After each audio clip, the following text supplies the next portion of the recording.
Boa noite, pessoal. Tudo jóia? Dionísia. Ei, tudo bem, Dionísia? Dona Eleni, sejam bem-vindos. Vamos aguardar aqui um pouquinho o pessoal ir chegando, né? Pra gente começar a nossa live. Como eu falei para vocês, né? Sempre a gente vai ter esse compromisso de discutir um tema que seja do interesse de vocês, de acordo com o que vocês me mandam pelo direct, né? E aí eu sempre separo os temas mais polêmicos para a gente discutir e tirar algumas dúvidas de vocês, né, com relação ao tema. E hoje nós vamos falar sobre a CID Z76.5, né? Mas eu até comecei um pouquinho atrasado, nossa live estava marcada para as 18h30, exatamente para dar tempo o pessoal ir chegando e a gente e para que ninguém perca nenhuma parte da live, né? Eu temo até que essa live não seja suficiente, porque eu acho que o Instagram, a live no Instagram, ela tem uma duração mínima, parece que só de 1 hora. E o tema é bem complexo, esse tema dessa CID, ele é bem complexo, e eu trouxe algumas jurisprudências para vocês, tanto dos tribunais regionais do trabalho, como do Tribunal Superior do Trabalho, porque eu gosto sempre de, quando eu falo sobre algum tema para vocês, eu gosto sempre de justificar de onde eu estou tirando essas informações, né?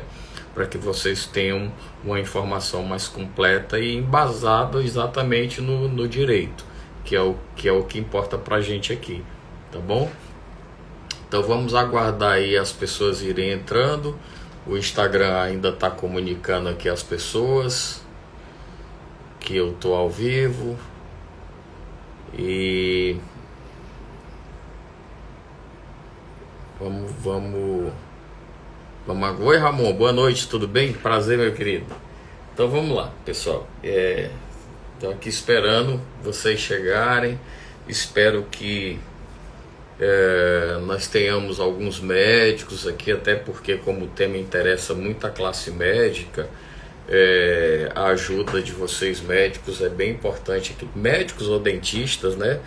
Porque essa CID envolve a emissão de atestado médico, né? E nós sabemos que os atestados médicos só podem ser expedidos por médicos e dentistas, então é um tema que interessa também a esse público, né?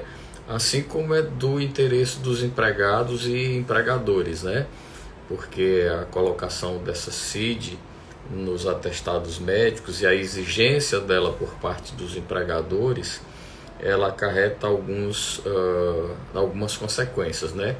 E essas consequências nós tiramos exatamente dos julgados dos tribunais, né? Dos tribunais das varas de trabalho, nos julgados eu trouxe que foram sentenças de juízes das varas do trabalho, e alguns recursos ordinários e recursos de revistas, né? Recurso ordinário e recurso de revista, dos tribunais regionais do trabalho e do Tribunal Superior do Trabalho.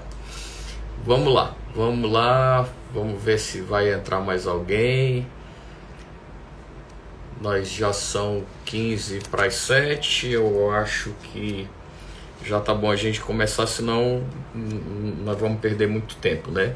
Então, pessoal, é o seguinte, como eu tinha combinado com vocês, o tema dessa nossa live, sim, eu gostaria de desejar aí um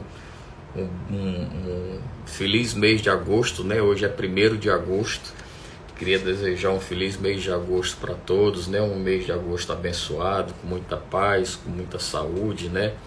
Com muita prosperidade, que esse seja um mês diferenciado na vida de vocês aí, meus amigos que estão me ouvindo, tá bom? Então, dito isso, vamos lá para o que interessa, que é a nossa live, né? Eu queria começar com vocês essa live dizendo exatamente o que é que significa essa CID Z76.5, né? Então, o que é que significa essa sigla CID? Na realidade, essa sigla CID, ela quer dizer Classificação Estatística Internacional de Doenças. Essa classificação ela é estabelecida pela OMS. E no Brasil, o órgão que é responsável pela a divulgação dessa lista, dessas doenças classificadas, classificadas nesse rol, né, internacional de doenças pela OMS, é o SUS. O SUS faz a divulgação dessa lista, dessas doenças, com esses códigos, né, pela internet, e a partir daí os médicos têm acesso a essa codificação, né? Falando mais especificamente da CID-Z 76.5, o que ela significa, né? Bom, quem é médico sabe muito bem o que eu estou dizendo, né? Vai saber muito, vai logo identificar, já deve até estar sabendo o que é, mas para as pessoas que são leigas não sabem o que é que significa esse código. Então esse código CID-Z 76.5, como eu já disse para vocês, que é a classificação internacional de doenças, elas, na realidade, esse código não significa uma doença em si. Esse código atesta, se colocado no atestado médico, ele vai atestar para a empresa que aquele empregado se dirigiu a um posto de saúde, né, para uma consulta médica, e em lá chegando ele fingiu estar doente, né, uma simulação consciente, para conseguir o atestado para abonar faltas, né? Então vejam bem aí a polêmica dessa CID, né? Na realidade ela não classifica uma doença, ela é uma CID indicadora de que o empregado compareceu a um posto de saúde fingindo uma doença para conseguir um atestado médico para abonar falta. E o médico, percebendo isso, né, percebendo essa simulação, ele pode colocar no atestado médico essa CID. E aí quando o empregado chega na empresa, apresenta o atestado com essa CID, automaticamente o setor de recursos humanos pode demiti-lo por justa causa. Mas daí é que está a grande complexidade desse tema, né? E as polêmicas que giram em torno dessa CID, né? E a grande polêmica que gira em torno dessa CID é que para que essa CID seja colocada nesse atestado médico pelo médico, né, atestando que o empregado esteve lá no posto de saúde simulando uma doença, é preciso que exista, para que ele seja demitido, é preciso que exista uma justa causa por ato de improbidade. E a justa causa por ato de improbidade, classificado, né, de acordo com o artigo 482, letra A da CLT, seria exatamente essa simulação para conseguir esse atestado para abonar uma falta, né? Às vezes o empregado nem fica sabendo que o médico colocou essa sigla lá. E aí nós vamos analisar exatamente esses fatores, né? Se realmente o empregado tem que ficar sabendo do que significa essa CID, se o médico tem a obrigatoriedade de dizer que CID é essa, o que significa essa CID, né? Se é legal a colocação dessa CID no atestado médico, né? O que o Conselho Federal de Medicina diz, o que os tribunais do trabalho acham com relação a essa CID, né? Se seria válida, se seria lícito colocar essa CID nesses atestados. E é exatamente isso aí que nós vamos estudar, né? Então, eu já disse para vocês que a colocação dessa CID caracteriza uma justa causa que possibilita a empresa a demitir o empregado. E a justa causa seria exatamente o ato de improbidade que está lá no artigo 482, letra A da CLT. Mas e aí? O que seria esse ato de improbidade? Segundo o Tribunal Regional do Trabalho da 6ª Região, eu trouxe aqui, tirei esse trecho até de um julgado, para o Tribunal Regional do Trabalho da 6ª Turma, o ato de improbidade nessa situação seria a conduta desonesta do empregado em alterar uma verdade com o fim de obter alguma vantagem, né? revelando a má-fé daquele, o que levaria à quebra de confiança que deve permear a relação de trabalho. Então, o fato de o empregado se dirigir a um posto de saúde, simular uma doença para conseguir um atestado sem ele realmente estar doente, caracterizaria uma quebra de confiança e uma má-fé por parte do empregado, o que justificaria o que seria considerado, segundo a CLT e segundo esse julgado do TRT da 6ª Região, seria considerado uma quebra de confiança na relação do trabalho e que caracterizaria um ato de improbidade por parte do funcionário, né, resultando assim na sua demissão por justa causa. Então, pessoal, vencidos essa parte do que seria a justa causa, né? E vocês já estão sabendo que essa justa causa seria caracterizada pelo ato de probidade em consequência dessa conduta do empregado. Nós vamos começar a analisar outros aspectos a sujeito dessa CID nos atestados médicos, né? Para nós conversarmos aqui com relação à inclusão dessa CID, primeiramente, nós devemos saber, eu trouxe aqui alguns julgados para vocês, com relação a essa CID, que diz que a inclusão da CID nos atestados médicos, ela só deve acontecer com a permissão do paciente, isso por conta do sigilo médico que existe de acordo com o Código de Ética dos médicos e das resoluções do Conselho Federal de Medicina, né? Então, o Tribunal Superior do Trabalho, só citando para vocês, o Tribunal Superior do Trabalho, ele, em uma ação em que se questionou a validade da inclusão de uma cláusula, né, de uma cláusula numa ação coletiva, numa cláusula numa convenção coletiva de trabalho, obrigando as empresas a cobrarem essa CID. Nessa ação, o Tribunal Superior do Trabalho,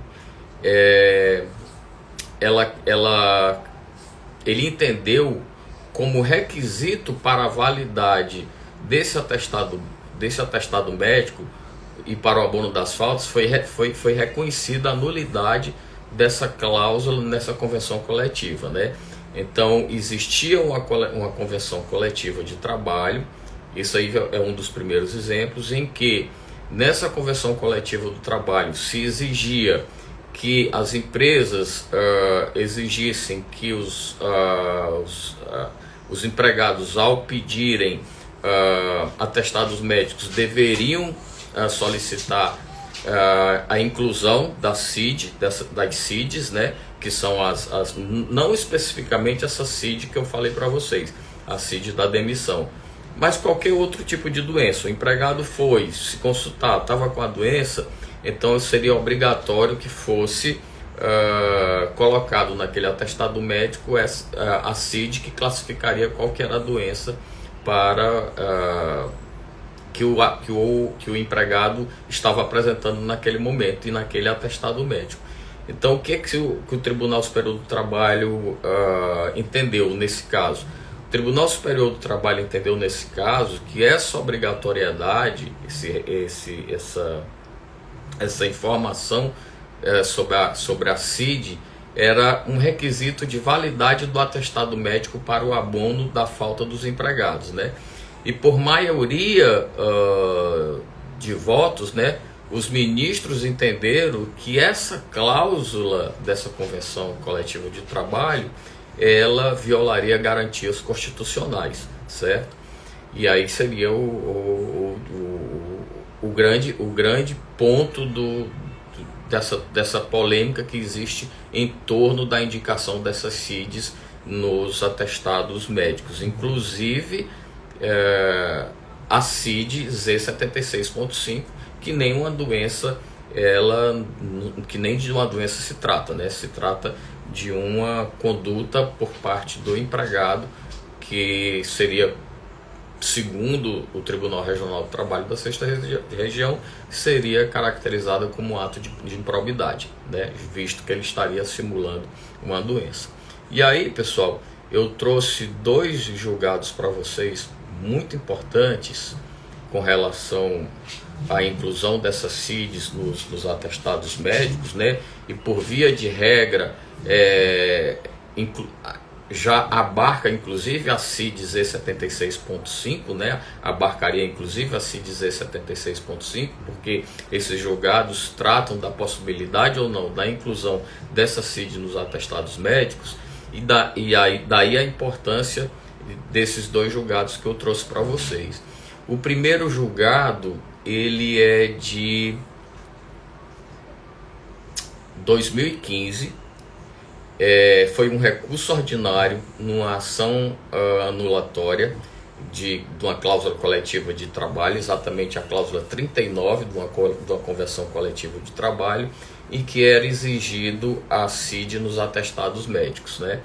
E nesse julgado, pessoal, esse julgado é de 2015, o tribunal entendeu que essa exigência violaria o direito fundamental à intimidade e à privacidade do trabalhador, certo? Então esse já é um primeiro ponto.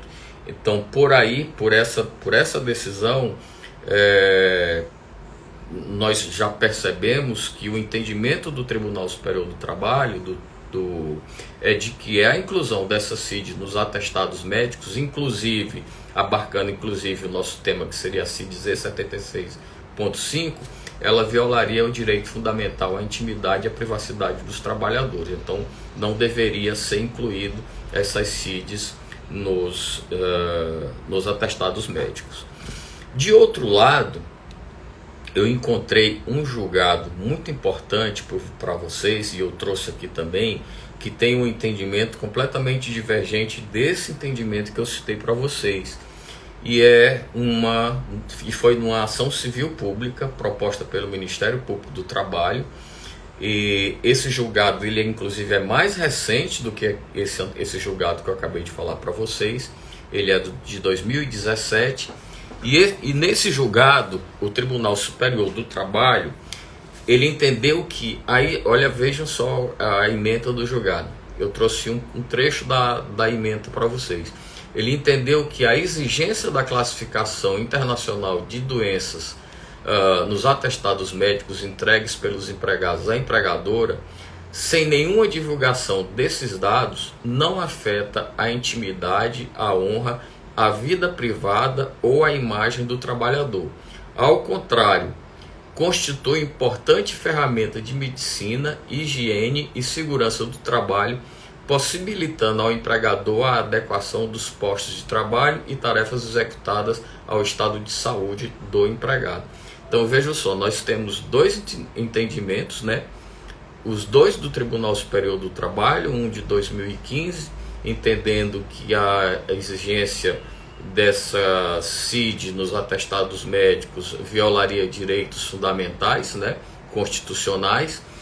Esse julgado de 2015, que foi naquela ação anulatória de uma cláusula de convenção coletiva que previa essa exigência. E num julgado mais recente de 2017, ele entendeu exatamente, o Tribunal Superior do Trabalho entendeu exatamente o contrário, né? Então fica aí a polêmica, a grande polêmica em torno desse assunto, né? Coloca-se ou não coloca-se a CID nesses atestados médicos, né? Os médicos ficam realmente sem saber o que fazer. Qual seria meu aconselhamento para os médicos nesses casos, né? Que eu teria para dizer para os médicos nesse caso? Para as empresas, né, primeiramente, voltando um pouquinho, para as empresas, eu aconselharia aos empregadores não exigirem a inclusão dessa CID nos atestados médicos, porque realmente esse julgado do TST que diz que fere direitos fundamentais, ele é muito bem fundamentado e ele realmente traz artigos da Constituição Federal que atestam que realmente essa inclusão dessa CID nos atestados médicos, né, por conta, se não tiver a permissão do empregado, né, para que o médico coloque, realmente pode ferir direitos da personalidade, né? Então, para o empregador, se o empregado realmente não concordar com a inclusão dessa CID nos atestados médicos, eu diria para vocês que vocês realmente não fizessem essa exigência. E para os médicos, da mesma forma, eu diria que vocês só incluam essa CID nos atestados médicos se realmente o paciente, no caso o empregado, que vai fazer uso desse atestado, se for um caso de doença, evidentemente, se for um caso de doença, só coloque a CID classificando a doença, dizendo qual é a doença que o empregado tem, se o empregado realmente concordar com a inclusão dessa CID nesse atestado médico. E aí qual seria o procedimento para o médico, para você se resguardar? Seria você fazer esse atestado médico em duas vias, né? Se está no atestado que o empregado disse que precisa, que a empresa exige, que o atestado venha com essa CID classificando, indicando qual que é a doença, e que o empregado concordou que o médico, né, que você médico incluísse essa CID no atestado médico. E aí você guarda uma via desse atestado e a outra via o funcionário leva para integrar na empresa. Dessa forma você não correria não estaria propenso a correr nenhum tipo de ação por dano moral, qualquer outro tipo de ação, né? Por negligência, por ter colocado o atestado sem a permissão do empregado, etc, etc, etc. E aí, pessoal, já falei para vocês, né, para o empregador, qual seria a medida mais correta a ser adotada pelo empregador. Nós já sabemos que em convenção coletiva essa cláusula de exigência, se for colocada em convenção coletiva, ela é passível de ser anulada. Nós já temos um julgado do Tribunal Superior do Trabalho que já julgou a anulação dessa cláusula numa convenção coletiva que previa, né?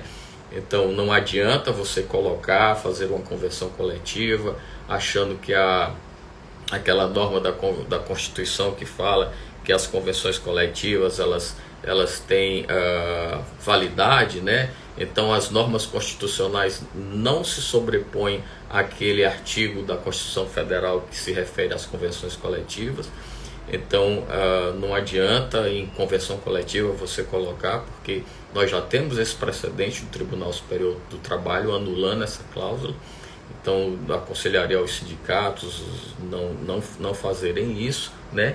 E com relação às resoluções do Conselho Federal de Medicina, eu trouxe aqui para vocês 3 resoluções que tratam exatamente dessas CIDs, né, da inclusão dessas CIDs, e aí eu vou pegar um trechinho de cada uma delas para vocês terem mais ou menos o entendimento do que elas falam.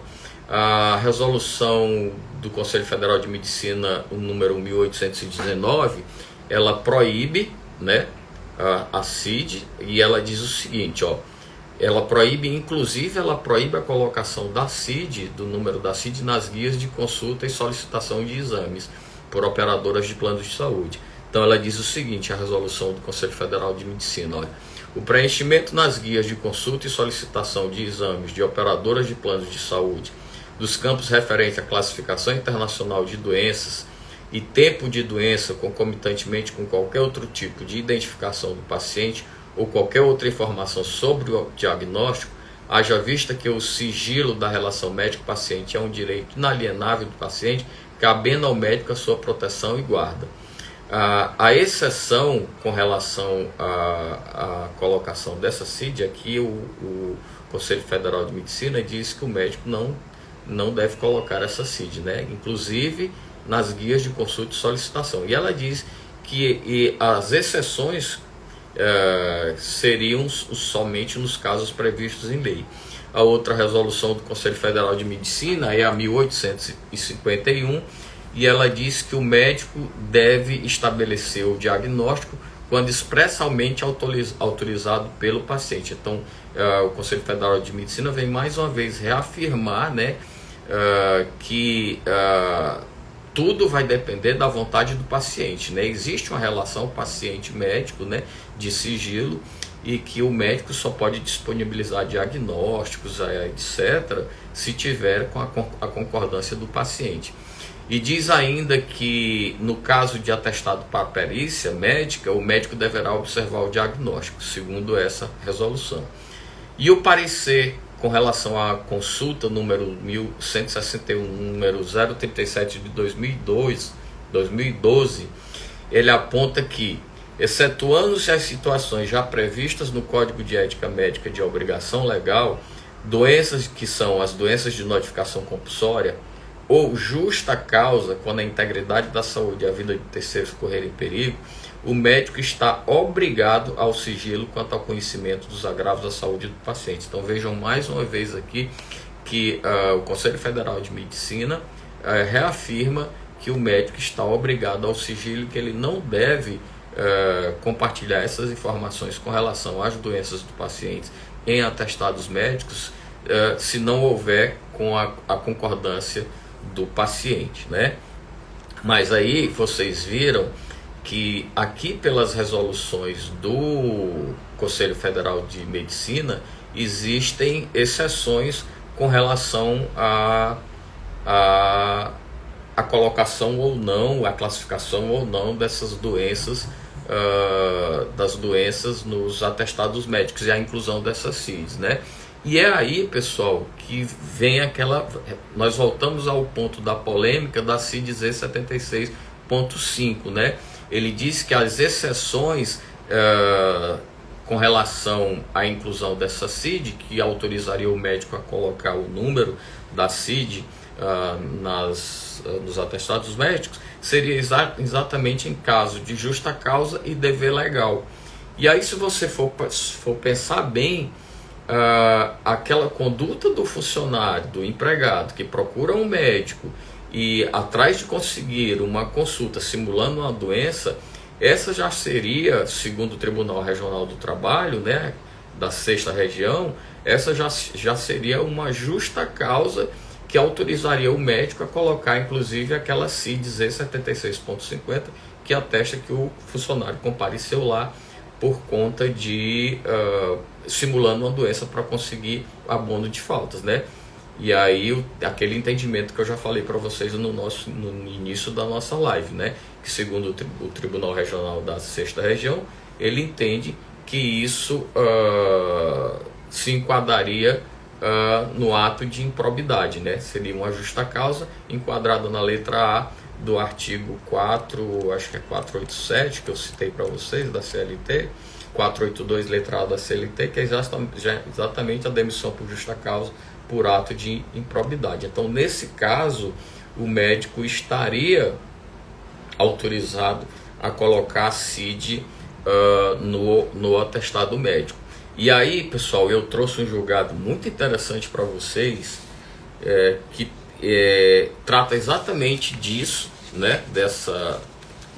Dessa justa causa, em que o funcionário se dirigiu a um posto de saúde, o empregado se dirigiu a um posto de saúde para conseguir o atestado médico, e o médico, percebendo que ele estava simulando uma doença, o médico realmente indicou na CID, indicou no atestado médico esse código Z76.5, e o empregado foi realmente demitido por justa causa.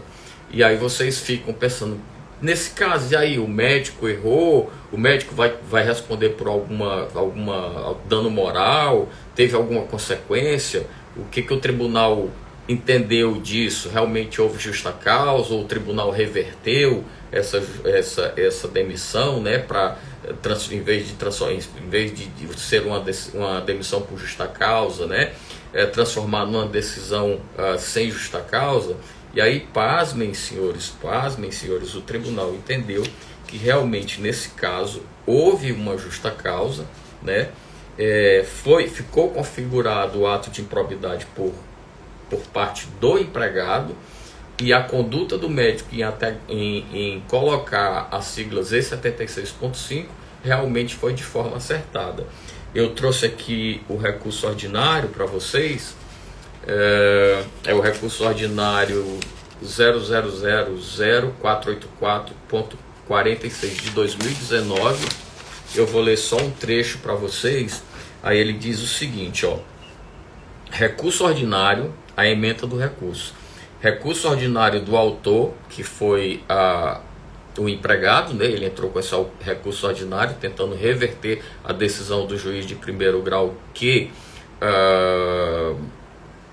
entendeu que houve a justa causa, né, por conta da apresentação desse atestado com as siglas E76.5, e aí o empregado entrou com esse recurso ordinário junto ao Tribunal Regional do Trabalho, e o Tribunal Regional, para tentar reverter essa decisão de justa causa, e o Tribunal entendeu da seguinte forma, ó, ele diz o seguinte, aqui na ementa do acórdão: recurso ordinário do autor, improbidade, configuração, justa causa reconhecida. O princípio da continuidade da relação de emprego milita em favor do empregado. Assim, a justa causa, por ser tratada a mais séria penalidade imputada ao empregado e por acarretar indubitáveis repercussões na sua vida pessoal e profissional, deve ficar bastante clara e comprovada nos autos. E, em caso, assim como concluiu o juízo de primeiro grau, entendo que a reclamada se desincumbiu do seu ônus de comprovar a alegada improbidade praticada pelo obreiro, recurso ordinário improvido.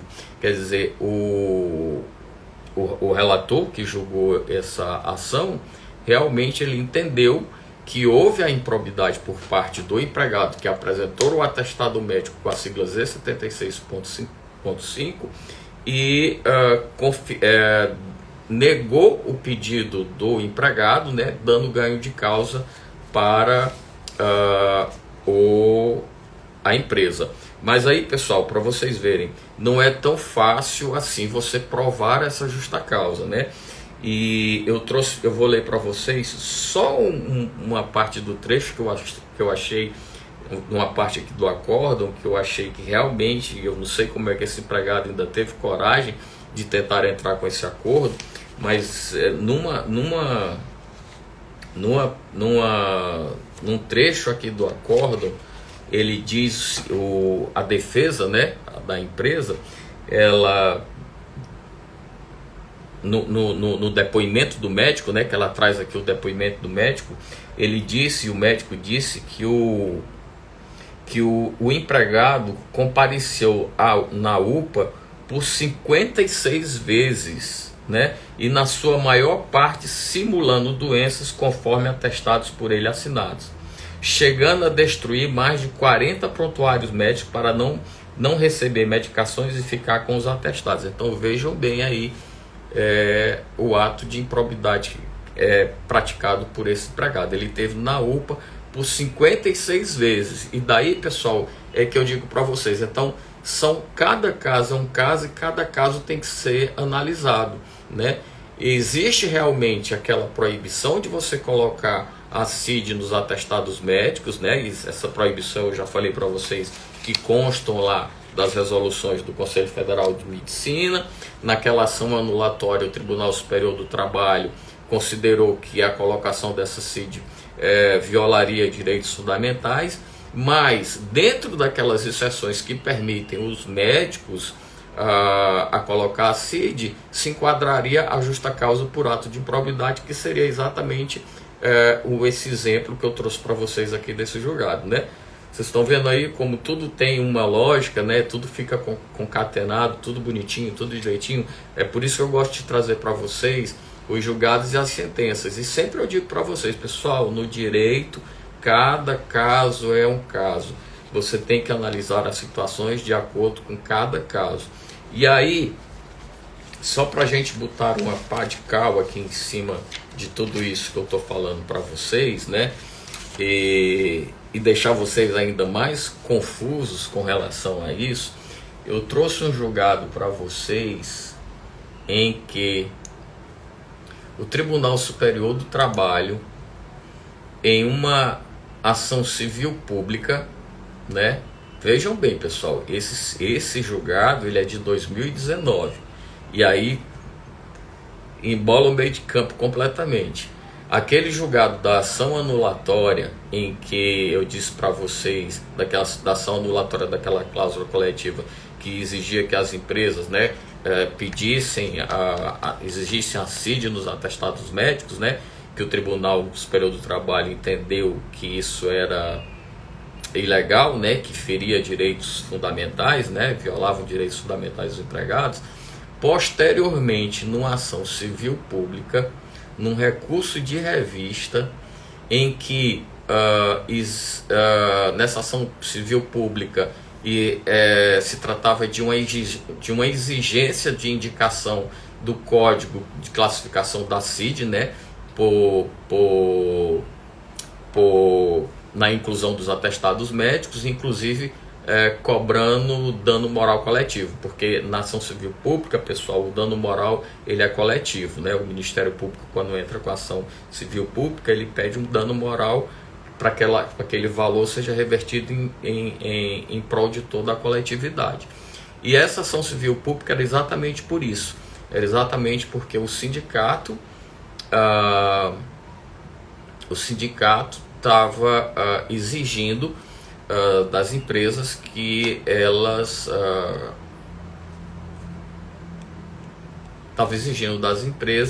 essa indicação do Código da Classificação Internacional de Doenças nos atestados médicos, né? E aí eu vou ler aqui a ementa para vocês do acordo do recurso de revista, que diz o seguinte, ó: recurso de revista.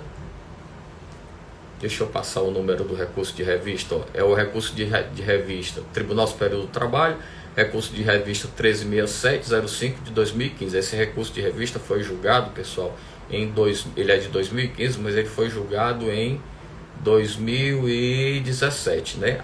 Aquela ação anulatória foi julgada em 2015. Então esse recurso de revista ele é mais recente. Aí ele diz o seguinte, ó: recurso de revista, essa é a ementa: ação civil pública, atestados médicos, exigência de indicação do Código da Classificação Internacional de Doença, CID, dano moral coletivo. Ele diz o seguinte, ó: a exigência de indicação da Classificação Internacional de Doença, CID, dos atestados médicos entregues pelos empregados à empregadora, sem nenhuma divulgação desses dados, não afeta a intimidade, a honra, a vida privada ou a imagem do trabalhador.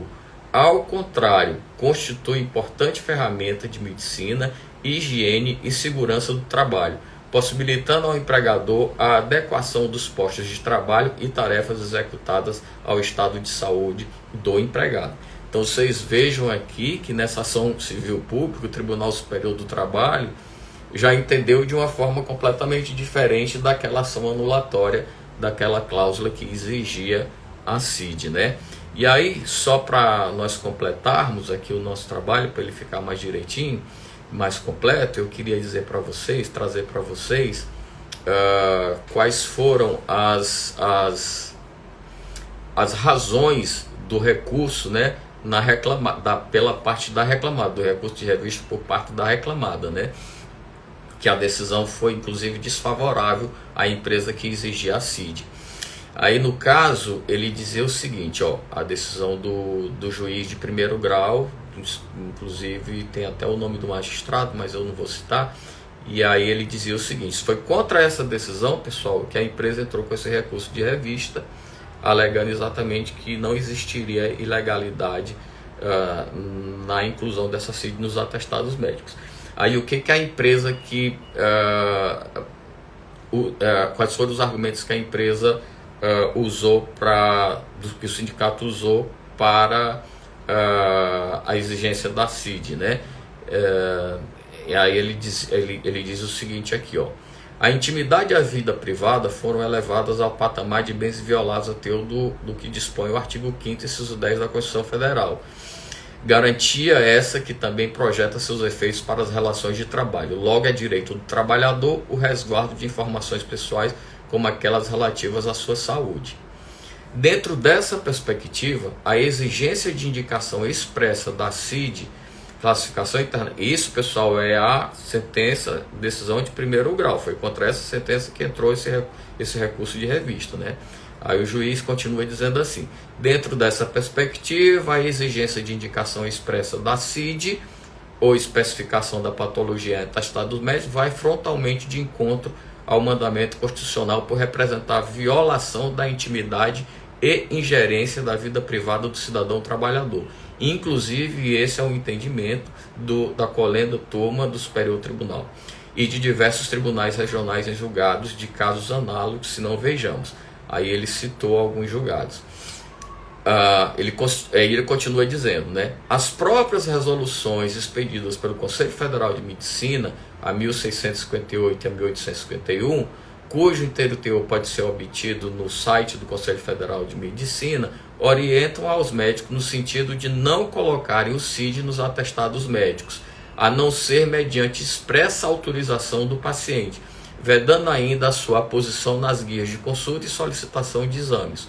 Logo, se ao médico não é dado colocar o diagnóstico ou a CID nos atestados que firmam, salvo em situações excepcionais, que é o caso, essas situações excepcionais, pessoal, seria a justa causa, como aquele caso daquele recurso ordinário que eu citei para vocês, do funcionário que foi à UPA 56 vezes, né? Então seria a justa causa por ato de improbidade. Salvo em situações excepcionais, não se afigura possível tal exigência por parte dos empregadores, para fins de validar os atestados médicos a eles apresentados. E aí ele vai sempre nessa toada de que, defendendo de que a exigência da CID viola direitos fundamentais, né? E aí foi contra esse julgado que a empresa entrou com esse recurso de revista para tentar mudar esse entendimento, porque inclusive ao final desse julgado, o juiz entendeu por bem condenar a empresa por danos morais coletivos, né? E aí ele condenou a empresa por danos morais coletivos. Ele diz aqui, dano moral coletivo, possui amparo legal tanto na Constituição, justificou, né? Mais embaixo ele diz assim, ó: no caso do dano moral, o entendimento para predominante na doutrina é o mesmo que é o mesmo em re ipsa, ou seja, independe da prova do sofrimento vivenciado pela vítima. E aí ele continua e ele chega à conclusão de que a empresa realmente cometeu um ilícito indenizável por meio desse dano moral coletivo, né? Que deveria ser aplicado o dano moral coletivo à empresa. Por final ele diz assim, ó: acrescento que a conduta da Real, ao atingir determinada categoria de trabalhadores, por certo atinge toda a coletividade, dando ensejo à indenização pelo efetivo dano causado. Aí foi no finalzinho ele diz o seguinte, ó, termina o seguinte, no julgado dele: em caso a conduta antijurídica praticada pela recorrida revelou-se na prática violadora de direitos da personalidade, ante a afronta à intimidade e à vida privada dos empregados, cujos efeitos lesivos à coletividade são inquestionáveis. Assim agindo, comete o empregador ato ilícito passível de reparação. Então vejam bem que o juiz condenou a empresa por conta dela exigir a CID nos atestados médicos, numa ação civil pública, né, proposta pelo Ministério Público do Trabalho. Só, pessoal, isso aqui foi o acórdão que foi atacado, né? Essa decisão que eu estava lendo para vocês foi a decisão que foi atacada, e a empresa entrou com esse recurso de revista tentando reverter. E aí, no final, o Tribunal Superior do Trabalho entendeu da seguinte forma: diz ele, ó, olha aí, Carlos Henrique, Júnior, tudo bem, Júnior? Lia, poxa, quanta gente, pessoal, um abraço para vocês, né? Vamos lá continuar para a gente não perder o fio da meada. Então ele diz o seguinte, ó: nas razões do recurso de revista, a reclamada sustenta que a decisão regional, a reclamada é a empresa que estava exigindo a CID nos atestados médicos. Ela diz que a reclamada sustenta que a decisão regional violou os artigos 5º, 2, 5 e 10 e 170 da Constituição Federal, parágrafo 2º e 444 da CLT, bem como divergiu do aresto que colaciona. Ela colacionou um aresto provando exatamente que que essa exigência já havia um outro julgado em que o Tribunal Superior do Trabalho tinha dito que não causaria, não traria não causaria danos à coletividade passível de ser penalizado com essa indenização, né? Aí ele diz o seguinte, ó, que o Tribunal Superior do Trabalho reafirma. Ele diz assim, ó, afirma que a obrigatoriedade de indicação do Código de Classificação Internacional de Doenças, CID, dos atestados médicos apresentados à empresa pelos empregados, decorre de necessidade imposta pelo PCMSO, que é o Programa de Controle Médico de Saúde Ocupacional. Haja vista o índice considerável de faltas à fiscalização do Ministério do Trabalho e o histórico de saúde dos empregados para fins de obtenção de eventuais benefícios da Previdência Social ou de readequação do empregado em razão da patologia que se repete. Aí eu vou pular isso aqui para não ficar muito chata a leitura e vou para o entendimento do Tribunal Superior do Trabalho. Mais à frente, no julgado, o ministro diz o seguinte, o relator diz o seguinte, extrai-se do acordo regional o entendimento de que a conduta da reclamada de exigir a CID nos atestados médicos entregues pelos empregados para abonar faltas ao trabalho viola a intimidade do trabalhador, consubstanciando a ingerência em sua vida privada.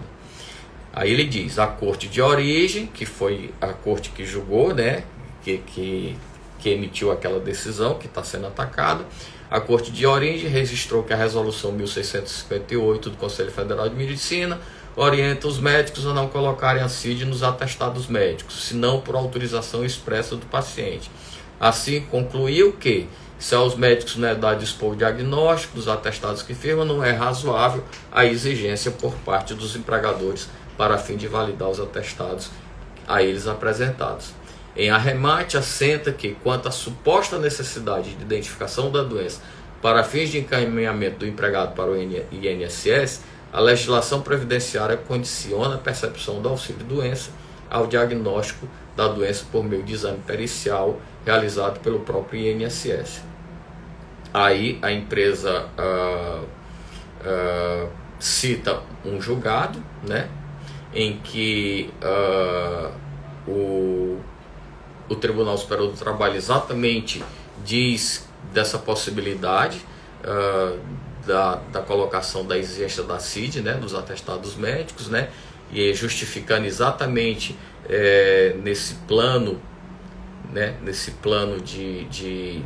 programa do controle médico e saúde operacional, que é uma lei que inclusive exige a inclusão dessa CID nesses atestados. E aí ele considera que a reclamada, que é a empresa, né, que estava se defendendo,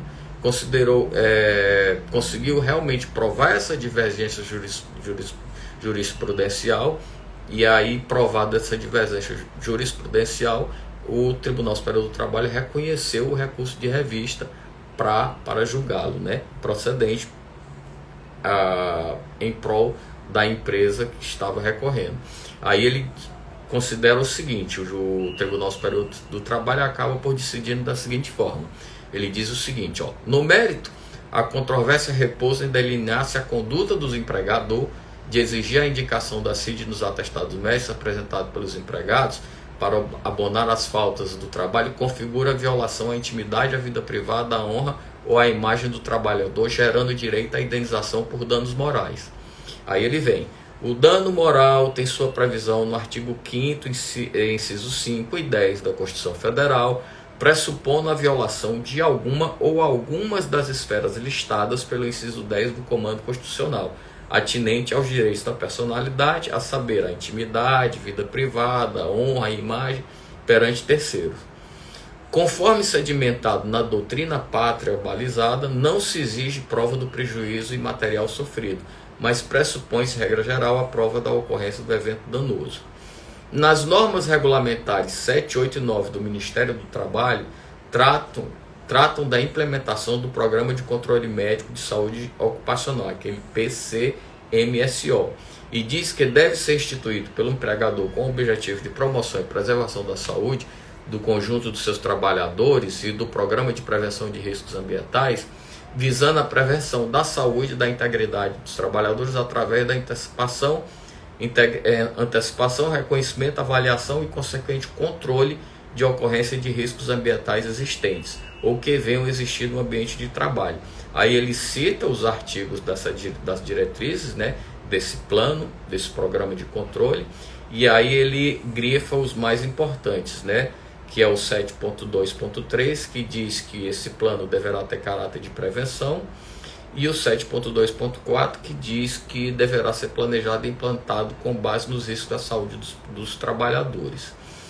Por fim, pessoal, lá no 9.3 desse plano, ele diz que deverão ser adotadas as medidas necessárias suficientes para a eliminação, minimização ou controle dos riscos ambientais. E no item D desse inciso, ele fala que através do controle médico da saúde, se ficar caracterizado o nexo causal entre danos observados na saúde dos trabalhadores e a situação do trabalho a que eles ficam expostos, né? E aí, com base nesse plano, o Tribunal Superior do Trabalho continua o julgado dele dizendo o seguinte, ó: o acervo normativo citado do Ministério do Trabalho, que é esse plano, regula a forma como o empregador deve atuar para evitar ou minimizar os danos à saúde do trabalhador, exigindo dele a implementação de medidas nesse sentido, estando entre elas o da identificação de danos à saúde por meio de controle médico, que tenha um nexo de causalidade com as condições em que o trabalho é exercido, como é que surge da letra D do item 9.3 lá daquele plano que a gente está falando para vocês, né, do programa de controle à saúde, instituído pelo Ministério do Trabalho. Aí, continuando, ele diz o seguinte: em razão das diretrizes fixadas pelo órgão regulador das relações de trabalho, não se verifica como a exigência de identificação da CID nos atestados médicos apresentados pelos empregados ou diagnóstico de doença, sem nenhuma divulgação desses dados perante terceiros, que possa afetar os direitos de personalidade do trabalhador. Então vocês estão vendo aí que o tribunal já diz aqui que essa identificação da CID não traz nenhum danos aos direitos da personalidade do trabalhador. Aí ele prossegue: a identificação da patologia sobre o código da CID no atestado médico não atinge a intimidade, a honra, a vida privada ou a imagem do trabalhador, a não ser que haja divulgação indevida e personalizada, situação aqui não tratada. Pedir essas informações é tarefa gerencial cometida ao empregador, em verdade pelo Ministério do Trabalho, notadamente quando se cogita da formação do perfil profissiográfico previdenciário, registro da história laboral do trabalhador, que agrega não só dados administrativos e anotações correlatas ao ambiente de trabalho, como também os resultados referentes à saúde do empregado durante todo o período em que exerceu suas atividades. Aí ele continua agora, ele fazendo menção às resoluções do Conselho Federal de Medicina. Isso tudo ele está embasando a decisão dele, né, o Tribunal Superior do Trabalho. Não obstante as resoluções do Conselho Federal de Medicina, o 1658 e o 1851, o número das duas resoluções, estabeleçam diretrizes para a elaboração de atestado pelos médicos, estando entre elas a não obrigatoriedade de menção do código CID, salvo com a autorização do paciente, a disciplina não tem por destinatários os envolvidos na relação de emprego, mas apenas a relação médico-paciente. São orientações a serem observadas entre eles quanto ao sigilo, não se sobrepondo a todo o sistema de proteção à saúde do trabalhador, alicerçado nas normas regulamentares do Ministério do Trabalho. De outra parte, não é razoável que o empregador não saiba qual a patologia que o empregado que acomete o empregado, seja para atuar na proteção da saúde dos seus empregados, seja para proceder à readequação das atribuições do empregado quando necessário, ou até mesmo para impugnar pelos meios cabíveis o atestado que, em sua concepção, se apresenta exorbitante quanto aos dias de afastamento. Vejam aí que o Tribunal Superior do Trabalho vem fazendo, na decisão, vem construindo um entendimento favorável à colocação da CID nos atestados médicos. Aí ele continua dizendo o seguinte: além disso, incumbe ao serviço médico da empresa acatar ou não os atestados apresentados pelos empregados. Portanto, o conhecimento da CID se traduz em elemento de transparência nas relações do trabalho e segurança na avaliação dos documentos médicos expedidos por profissionais não integrantes do serviço médico da empresa. Em face de toda a legislação de higiene e segurança do trabalho a que está submetido o empregador, a exigência pura e simples de indicação da CID nos atestados médicos apresentados pelo empregado para justificar os afastamentos ao trabalho não constitui ato capaz de gerar dano moral, porque não corresponde à violação de nenhuma das esferas especificadas pelo artigo 5º, inciso 10 da Constituição da República.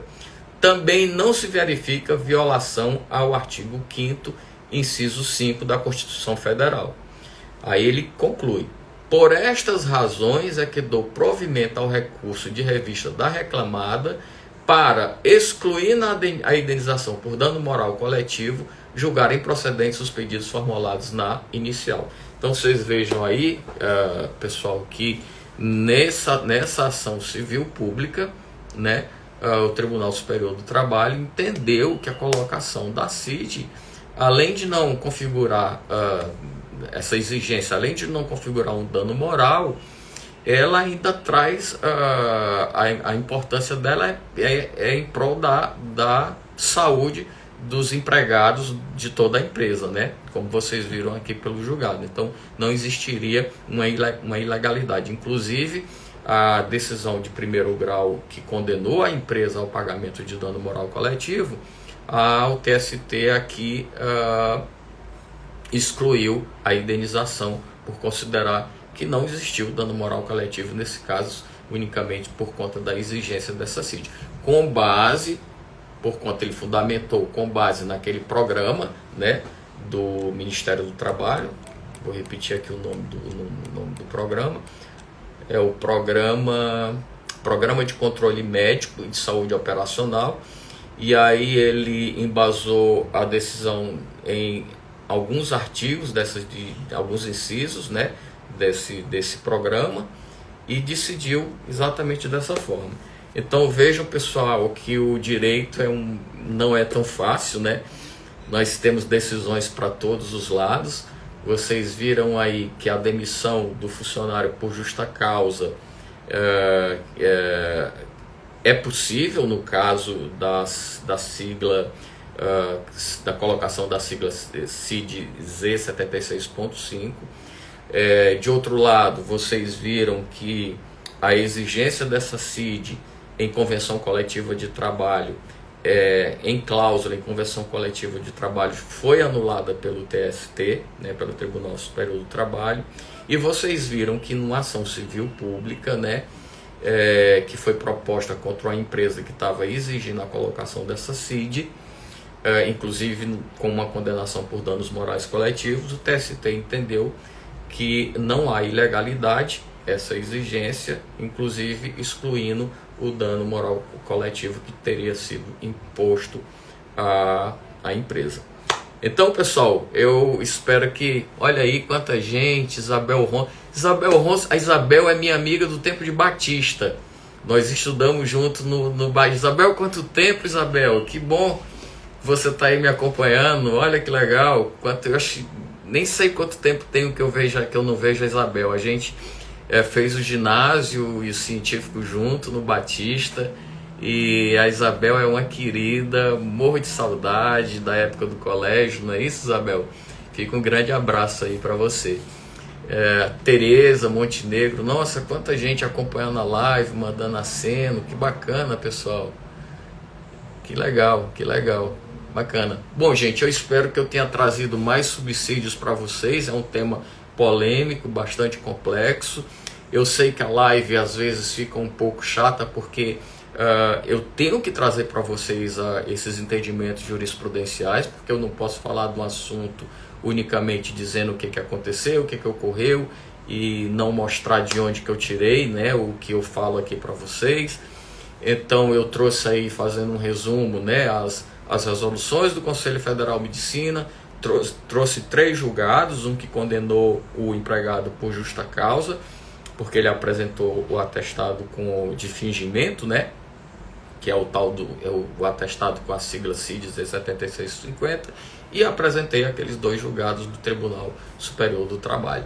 Bom, dúvidas, quem tiver ainda sobre o assunto, podem me encaminhar para o meu direct, eu terei o maior prazer de saná-las para vocês.